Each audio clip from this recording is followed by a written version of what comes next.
পুলিশের সাথে আমি থাকা বলি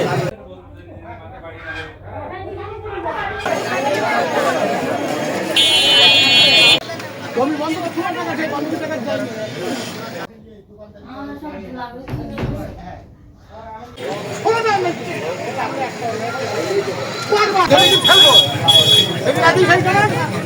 ঠোল মেরি মাথায় এসে ফাটাই খাই বেরি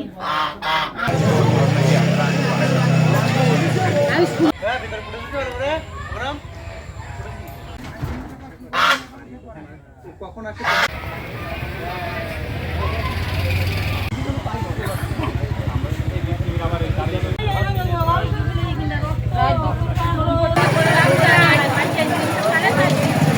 সাতানি যে শিফালি মেম্বারের বাসায় নাকি ডাকাত কিছু বলছে তা শুধু আমি সাক্ষী নাই, আমার অত্র এলাকা গদাঘাট আওয়াজ সকলে জানে যে দীর্ঘ 1-1.5 মাস ধরে মাদকাসক্ত হওয়ার কারণে, এই যে ড্রাগ সেবন করার কারণে তার মাথার সেন্সিটিভ ঠিক নাই।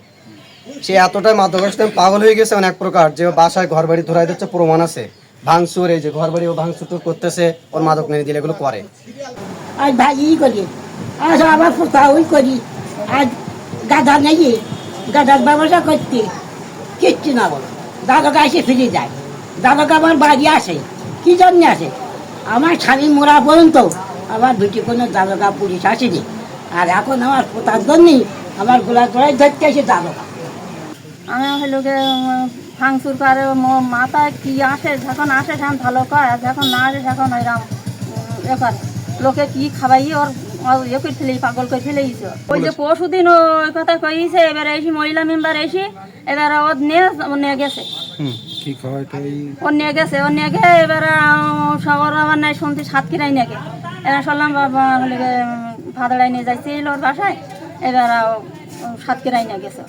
ভাই ছেলে ওনার হলো মাথার একটু সমস্যা, এই সমস্যার জন্য এই ভাঙাচুরু করে, বিভিন্ন কথাবার্তা বলে। সে জামাই অথবা সে পাগল, পাগল না হলে এ ধরনের কথাবার্তা সে বলতে পারে না, সে নেশাও করে। আমি গতকাল একটা মুস্তাফিজ নামে একজন সাংবাদিকের ভিডিও দেখলাম। ভিডিও দেখার পরে আমার মনে হলো যে এত বড় মিথ্যা জঘন্য কথা মানুষ বলতে পারে, একটা পাগল মাদকাসক্ত